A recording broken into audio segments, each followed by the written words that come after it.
ରାମ ନାମର ଚମତ୍କାର। ଗୋଟିଏ ସମୟର କଥା। ଗୋଟିଏ ଗାଁରେ ଜଣେ ସାଧୁ ବାସ କରୁଥିଲେ।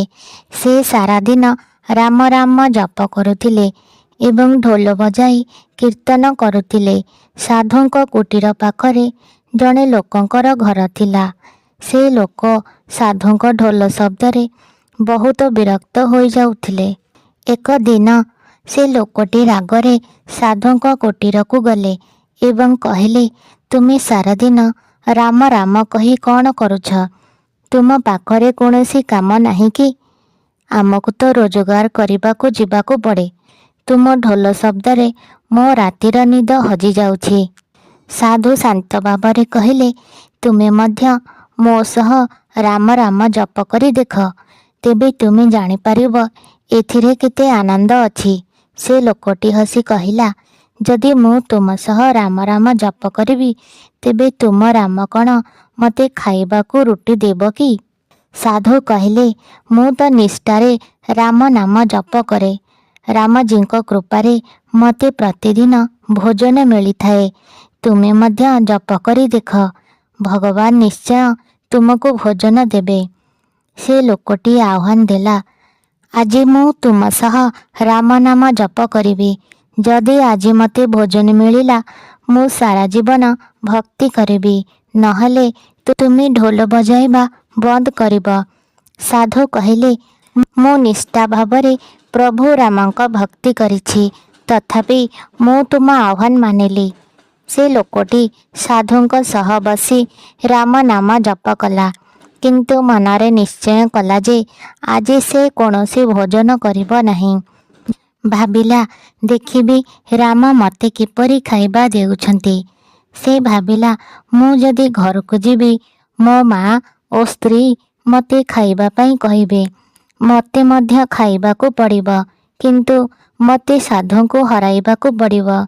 ତେଣୁ ସେ ଘରକୁ ନ ଯାଇ ଗାଁ ପାଖରେ ଥିବା ଗୋଟିଏ ଜଙ୍ଗଲକୁ ଗଲା ଏବଂ ଜଙ୍ଗଲର ଗୋଟିଏ ଗଛ ଉପରେ ଚଢ଼ି ବସିଲା।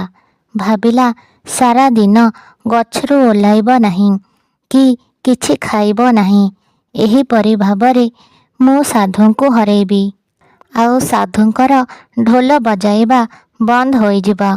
କିଛି ସମୟ ପରେ ସେଠାରୁ ଜଙ୍ଗଲୀ ମଣିଷଙ୍କର ଗୋଟିଏ ଦଳ ଯାଉଥିଲେ। ସେମାନେ ଭୋକିଲା ଥିଲେ। ତାଙ୍କ ସର୍ଦ୍ଦାର କହିଲେ, ଏଠି ନିଆଁ ଜଳାଇ ଖାଦ୍ୟ ରାନ୍ଧ। ସେମାନେ ସେହି ଗଛ ତଳେ ଖାଦ୍ୟ ରାନ୍ଧିଲେ ଏବଂ ଖାଦ୍ୟ ପକାଇ ପରିବେଷଣ କଲେ। ଏତିକି ସମୟରେ ଶୁଣିଲେ ଯେ ପଛରୁ ଡାକୁମାନେ ଆସୁଛନ୍ତି। ଭୟରେ ସେମାନେ ଭୋଜନ ଛାଡ଼ି ଚାଲିଗଲେ। ଲୋକଟି ଗଛ ଉପରେ ବସି ସବୁକିଛି ଦେଖୁଥିଲା।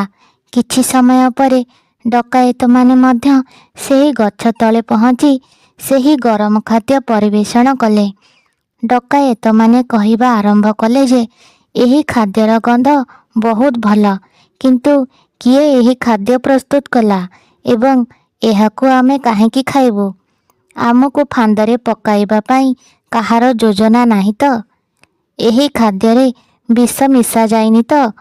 ସେହି ସମୟରେ ଡାକୁମାନଙ୍କର ସର୍ଦ୍ଦାର ସେହି ଗଛ ଉପରେ ବସିଥିବା ଲୋକଟି ଉପରେ ପଡ଼ିଲା। ସେ ତାଙ୍କୁ ତୁରନ୍ତ ଓହ୍ଲାଇବାକୁ ନିର୍ଦ୍ଦେଶ ଦେଲେ। ସେ ଗଛରୁ ଓହ୍ଲାଇବା ମାତ୍ରେ ଡକାୟତମାନେ ସେହି ବ୍ୟକ୍ତିଙ୍କୁ ଧରି ପଚାରିଥିଲେ ଯେ ସେ ଆମକୁ ମାରିବା ପାଇଁ ଏହା କରୁଛି କି? ଗରିବ ଲୋକଟି ନିବେଦନ କରି କହିଲା ଯେ ଏହି ଖାଦ୍ୟ ମୁଁ ପ୍ରସ୍ତୁତ କରିନାହିଁ।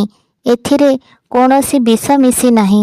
ଏହି ଖାଦ୍ୟ ଜଙ୍ଗଲୀ ମଣିଷମାନେ ପ୍ରସ୍ତୁତ କରିଛନ୍ତି। ତୁମ ଆଗମନ ଖବର ଶୁଣି ସେ ଖାଦ୍ୟ ଛାଡ଼ି ପଳାଇଗଲେ।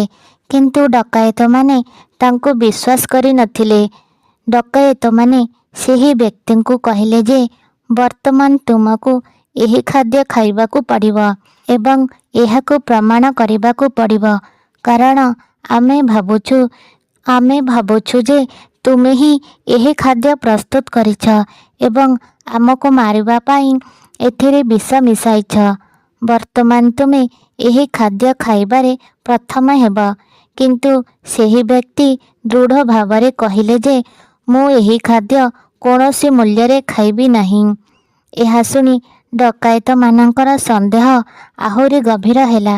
ସେମାନେ ବନ୍ଧୁକର ମୁନକୁ ସେହି ବ୍ୟକ୍ତିଙ୍କ ଛାତିରେ ରଖି କହିଲେ, ତୁମକୁ ଏହି ଖାଦ୍ୟ ଖାଇବାକୁ ପଡ଼ିବ, ନଚେତ୍ ତୁମକୁ ଗୁଳି ଖାଇବାକୁ ପଡ଼ିବ। ବାଧ୍ୟ ହୋଇ ଲୋକଟି ଖାଦ୍ୟ ଖାଇବା ଆରମ୍ଭ କଲା ଏବଂ ସାଧୁଙ୍କ କଥା ମନେ ପକାଇଲା। ଆଖିରୁ ଲୁହ ଝରି ଆସୁଥିଲା। ବର୍ତ୍ତମାନ ସେ ବିଶ୍ୱାସ କଲା ଯେ ସେହି ବର୍ବର ଏବଂ ଏହି ଡକାୟତମାନେ ନିଜେ ପ୍ରଭୁ ରାମଙ୍କ ଦ୍ୱାରା ପଠାଯାଇଛି। ଖାଦ୍ୟ ଖାଇବା ପରେ ଯେତେବେଳେ ତାଙ୍କ ସହିତ କିଛି ହେଲା ନାହିଁ, ଡାକୁମାନେ ତାକୁ ଛାଡ଼ି ଦେଇଥିଲେ ଏବଂ ସେହି ଲୋକଟି ସିଧା ସାଧୁଙ୍କ କୁଟୀର ପାଖକୁ ଗଲେ। କୁଟୀରରେ ପହଞ୍ଚି ସାଧୁ ମହାରାଜାଙ୍କ ପାଦତଳେ ପଡ଼ି ତାଙ୍କୁ ପୂରା କାହାଣୀ ଜଣାଇ କ୍ଷମା ମାଗିଲେ।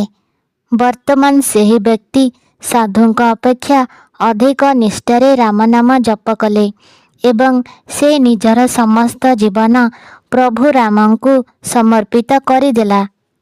ଜୟ ଶ୍ରୀରାମ।